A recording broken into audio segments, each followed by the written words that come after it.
I'm sorry, I don't know what to tell you, but I did it. I bought another slab.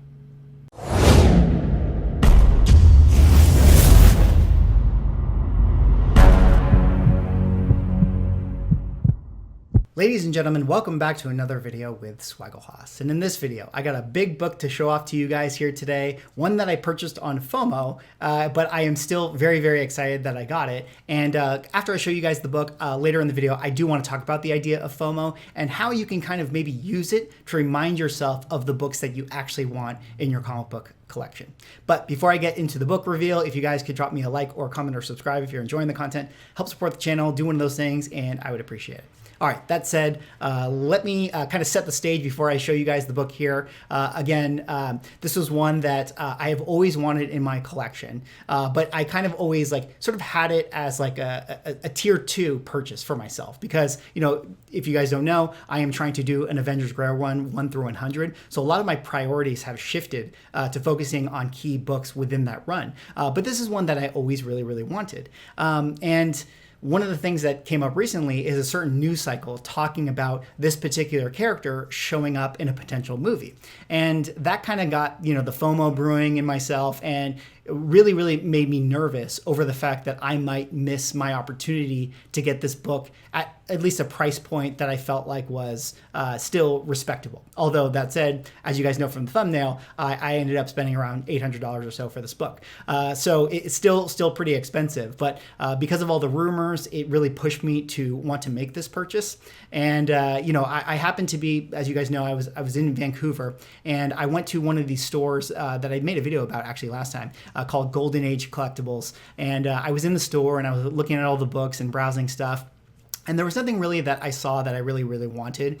But then the guy who was working behind the counter, he was like, oh, you know, I do have some books in the back, you know, some slabs and stuff. And I was like, oh, cool. Like, what do you have? And, you know, he mentioned some things that I wasn't really interested in. He did have an FF4, which I was like, oh, that's pretty cool. Would love to get that Submariner book, but, you know, definitely more expensive than I was looking to spend on it. And then he did also mention that he's like, I happen to have a certain Amazing Spider-Man book, early Amazing Spider-Man book, and he was like in a 2.5 grade, and you know he told me of course what the book was, but I'm gonna not share with you guys yet.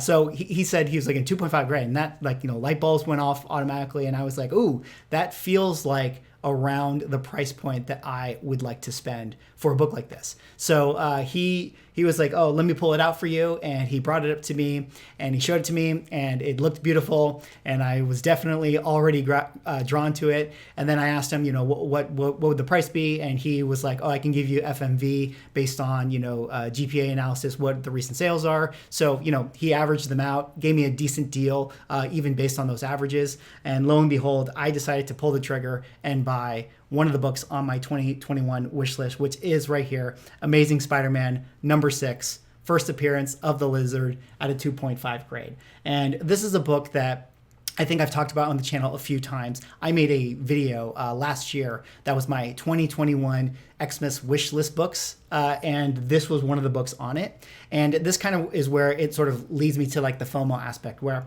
I made mention that I thought that in that video, I made mention that I thought that this book would be a good one to pursue at this current year. This was, of course, before the comic book explosion of 2021, but I thought that this would be a good book to pursue because at that point, there were a lot of rumors that we were maybe going to get the Sinister Six in Spider-Man 3. But recently, it's sort of come out that the team that they might create for the Sinister Six was actually going to be comprised of the Lizard being one of them, of course, from the Amazing Spider-Man films with Andrew Garfield. So that really got my FOMO kind of brewing because I was like, oh no, like I thought I had time with this one. And I was like, oh, I don't want to miss it because for whatever reason, guys, you know me, I love B-tier villains. And even though Lizard, I guess you could make an argument he's kind of A tier. I mean, he's kind of B tier in the grand scope of Marvel. But this is one that I've always really wanted. For whatever reason, he is my #1 B tier villain. I've always loved the Lizard. I think it's maybe just like, you know, kids love dinosaurs type of thing. So this was one that I always really wanted to pick up. And I just love this color. I think that the color palette is really, really incredible with this kind of like grayish brown background. I feel like the two characters really pop, which is really awesome. So this is one that I always really wanted to pick up. and I'm super glad that I got it. And it's a beautiful, beautiful grade. I don't know why this is a 2.5. I mean, it certainly has some chipping here and everything, the chip corner right there. But overall, the colors are beautiful on this one and presents extremely, extremely well, especially for a 2.5. So very excited I picked up this one. And again, this is one, like at the start of the video, I talked about, I kind of picked this one up based on the idea of FOMO. And I kind of wanted to talk about FOMO a little bit because, you know, we've all kind of gone through it, especially with comic book collecting. There's always a hot book and you feel like you're going to miss out if you don't make the purchase or you don't get your hands on that book.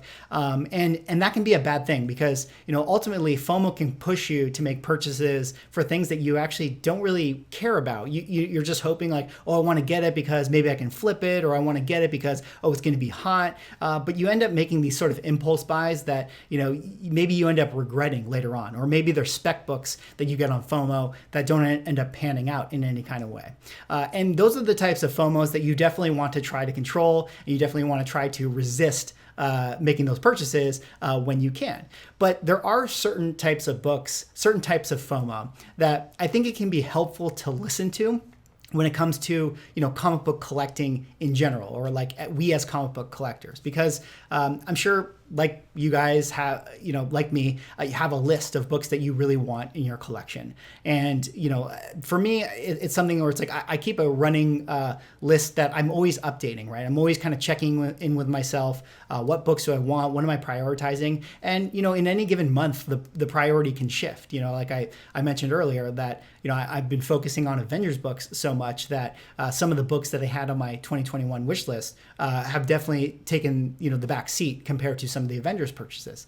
But when the rumors for this particular book, Amazing Spider-Man, came out, or Amazing Spider-Man 6, like, you know, that the Lizard would be in the Sinister Six, that really got my anxiety pumping. And that was an indication to me where it's like, you know, I could look at it as like, oh no, like, you know, Mickey, don't worry about it. Like, you know, it's just a rumor. He may not show up in, you know, the Spider-Man movie. But I could also look at it as like hey, you know, when you get anxiety or FOMO for certain books, especially books that you yourself have always wanted in your collection, that could actually be a good reminder as to a book that you actually really want. Because there's a lot of books that, you know, like Avengers Grail one, right? This is my perfect example. I'm doing 1 through 100, right? The hottest book right now is Black Knight, Avengers number 48. Now, I've always wanted 1 through 100, but I don't necessarily have a particular feeling in any kind of way about the Black Knight character. And even though that's a hot book right now, you know, my heartbeat for that book is not really blowing up in any kind of way. Like, I'm not so concerned. Like, if it ends up going to the moon, you know, over the next couple of years and Kit Harington does an amazing job as Black Knight, I still feel like, hey, you know what, 15 years from now, I'll go get that book. Like, I'm not sweating it the same way certain other books get my anxiety going. So as with this one right here, Amazing Spider-Man 6, because of the rumors of the Lizard, that one really got me, you know, anxious. You know, I was like, oh no, like, and so I actually really actively started hunting this book. And when it, you know, serendipity hit, where the guy was like, hey, I happen to have one in the back, and he was able to give me, you know, fair market value for it. That's when I was like, you know what, like, what are you waiting for, right? Like, this is a book you've always wanted in your collection. This is a character that you just happen to randomly love. What are you waiting for? And I'm lucky where, you know, I'm able to, you know, have the means to do it, have the budget. I'm, you know, was ready to pull the trigger, and, you know, I ended up making the purchase. So, that's just something that I think is like a little bit interesting when it comes to FOMO, and just checking in with yourself. You know, I think FOMO is generally a bad thing. You know, you don't want to necessarily make purchases that you're going to regret. But at the same time, too, I think we can all kind of like use our FOMO to kind of check in with ourselves and to see if, like, hey, is this a book that you actually want? Is this something that you actually want in your collection? And why are you feeling FOMO on this book? Are you feeling FOMO because, you know, you just want the opportunity to flip it to make money? Or are you feeling FOMO because, you know, just the culture around you guys is telling you that this is an important book and you feel like, oh, I need to get it? Or are you feeling FOMO because this is a book that you yourself have always really wanted in your collection because this is a character that you really love, or a story you really love, or whatever? And if it's that last one, I think that that's when you can use FOMO to kind of inform yourself for purchase decisions that you may want to make within comic books. So anyways, that is all I have for this video. Of course, I'm dipping out of the camera here, but once again, just a grail, I guess you can call it a key book, a grail, I don't know what you want to call it, of Amazing Spider-Man number 6 first appearance of the Lizard 2.5 grade. Super excited that I picked this one up. Very happy to have it in my collection, and I can't wait to bring it home with me to Los Angeles and put it on the wall behind me. Anyways, that is all I have for this video. Drop me a like, comment, subscribe if you're enjoying the content, and I will see you in the next one.